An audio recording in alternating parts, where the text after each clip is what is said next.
Magandang araw mga kaibigan.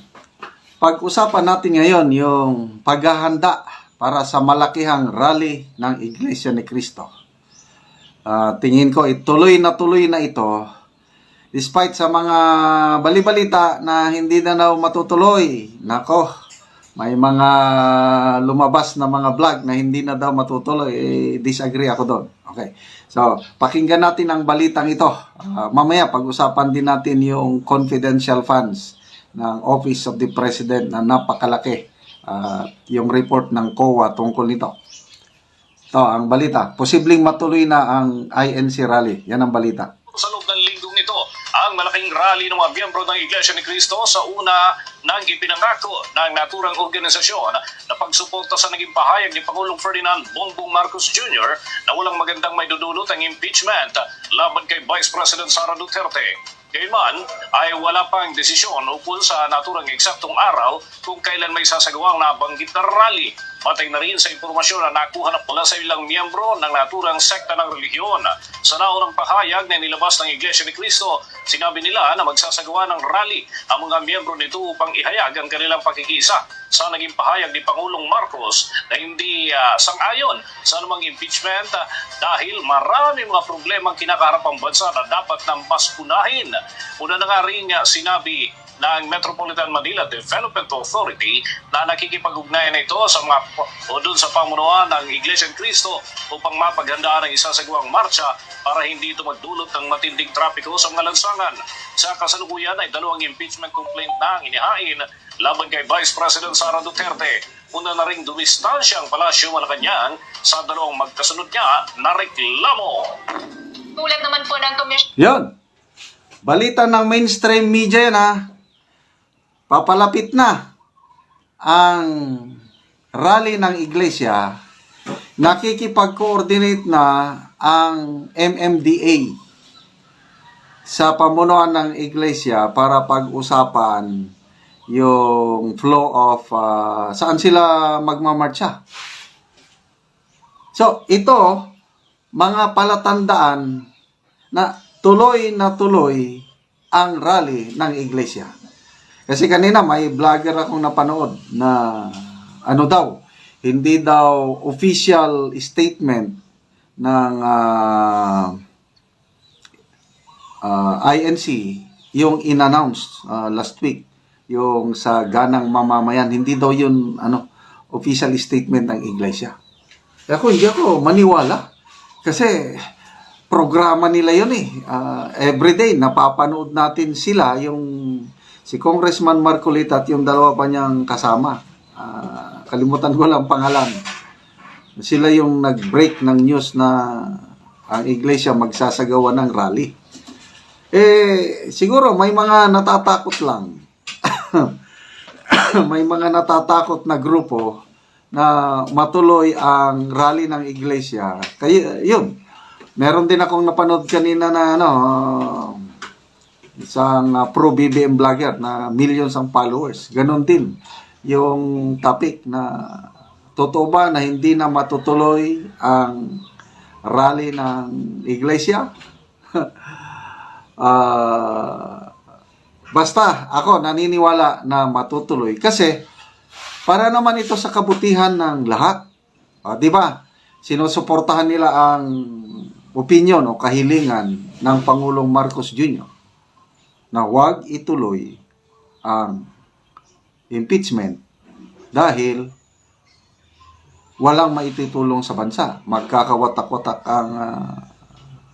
ang Pilipino. Tama naman. So, tapos kung hindi matutuloy ang impeachment, tatahimik ang political situation dahil hindi na wala nang rally-rally ng mga supporters ni Bibi Sara. O di, win-win situation. Itong rally ng iglesia is mas marami ang makinabang. Ang hindi lang makinabang dyan, yung mga gusto talagang pabagsakin si Bibi Sara. Sino? Yung mga makakaliwa. Yung mga yung mga nag-file ng impeachment complaint. Makabayan Black at saka Akbayan, Poros makakaliwa yan. Sila lang ang hindi happy. So dahil dito sa pronouncement ng iglesia na ito na magrarally sila, so tingnan nyo, parang wala nang balita sa signature drive sa Kongreso na pinapapura yung pagpapirma ng resolution. 103 congressmen lang ang pipirma ng resolution is wala na, paakyat na yung ma-endorse na sa Senado ang impeachment complaint. Wala na, tumahimik na eh. Ano pa? Yung pangatlong impeachment complaint. Sabi ng Secretary General, binanggit niya ito last week, next week, ifa-file. O bakit ngayon? Wala pa namang na-file. Ano bang araw ngayon? Martes na? Wala pa naman. Ito na kaya ang epekto sa rally ng iglesia. Nag-iisip na yung mga kongresista eh. Kung magpapail ba, kasi sa aminin natin, o hindi, maraming politiko na nangangailangan sa endorsement ng Iglesia ni Cristo. Lalo na diyan sa mga local position.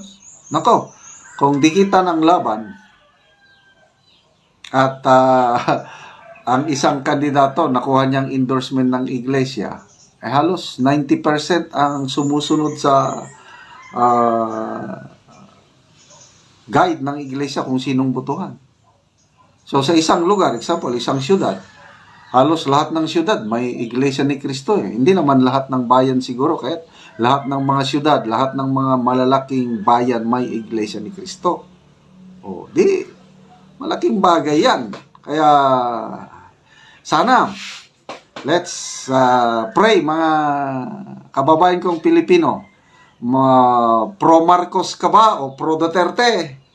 Pabor ang rally ng iglesia. Kasi, suporta ito sa panawagan ng Pangulo na huwag ituloy. Pabor din sa mga pro Duterte kasi mananahimik na ang Duterte camp dahil hindi na matutuloy. So, December 10 na ngayon. Mag-break na ang mga kongresista December 18, 8 days to go. Wala pa ring balita sa sabi ni Congressman Joel Chua, wala na. Impossible yung complaint dahil gahol sa oras, sabi niya. So, sana nga. Ito, ituloy natin yung confidential funds naman ng Pangulo. Mayroon ng findings ang COA. Pakinggan natin. National audit na gumugol ang Office of the President na mahigit 2.2 billion pesos na confidential funds 2.2. noong 2023, kapareho noong 2022.